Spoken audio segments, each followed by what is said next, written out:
Hi, Paul McCarthy here from Cognitive Carly with another brain booster. Today we're going to be looking at something called twirling. I'm going to start off with something very, very simple. All you need is a pen, or what I've got is a chopstick, and we'll move on to some other implements later. What I'm going to do is I'm going to place this in my left hand. I'm left-handed, that's why I'm starting left. And I'm going to twirl it around in a bunch of different directions. So watch right here. First, I'm going to see how the point, the top, twirls away from me, and I bring it back here. Just do a 360, twirling away from me. Now the top is going to come towards me, and I twirl 360. There we go. Do that one more time, towards me. Now it's going to twirl to my right, twirl it over, and now I twirl it to my left. I'm going to do that with my right hand as well.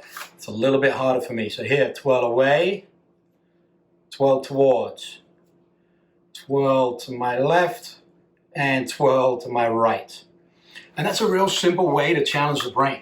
Using fine motor skills, doing something that we don't do very often, is going to help with dexterity of our fingers and also strengthens our kind of cognitive reserve by increasing the strength of those synaptic connections in those neurons.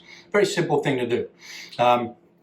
Really important that you progress though. Once you get really good at doing it with a chopstick, try something else. I've got a pretty large butter knife right here, and I actually haven't practiced this, so hopefully we don't get a clang on the floor. So here we go, left hand, I twirl forwards, I twirl backwards, I twirl, that's a bit tough, twirl to the right, twirl to the left. So that's interesting. Forwards and backwards was a lot easy because of how it's weighted. It kind of did the work for me. Twirling to my right was easy, twirling to my left was a lot harder. Let's try my right hand here. Twirl away, twirl back, twirl left. This is the hard one. Twirl right.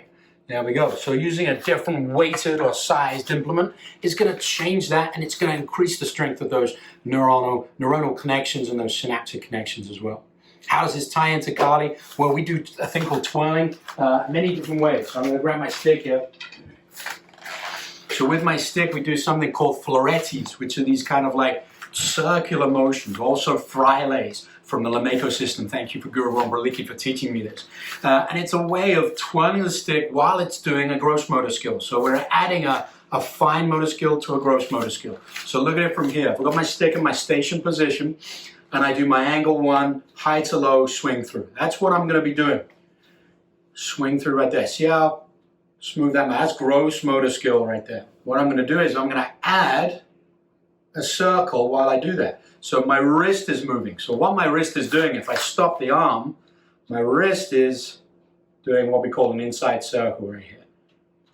And so I do that while I use my arm motion. Here's the arm motion on its own. Here's the twirl on its own. Here's the arm motion and the twirl together. And that's just doing a couple. I could do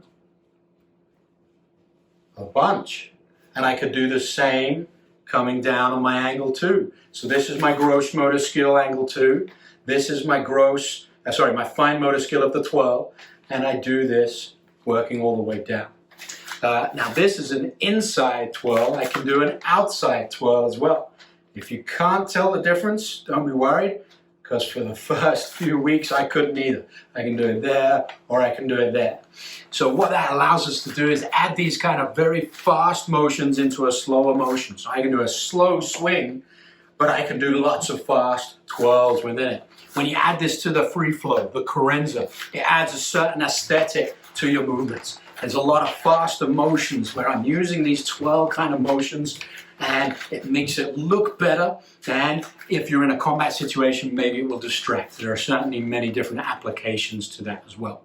So hopefully you've got the twirls with the chopstick and with the butter knife or whatever implement you got. And if you have something larger, you can do this with like maybe an umbrella when it's extended but not fully put out. And just work on that wrist twirl as you're working through whatever angle it is. You can go through all 25 Lacoste system. I can do the uppercuts with the twirl. There's my angle 4. I can go straight down, all that kind of stuff. And it adds the fine motor skill to the gross motor skill, challenges your brain, adds the cognitive load, and increases the density of those neuronal synaptic connections. So go have fun with it. We'll see you next time. Take care.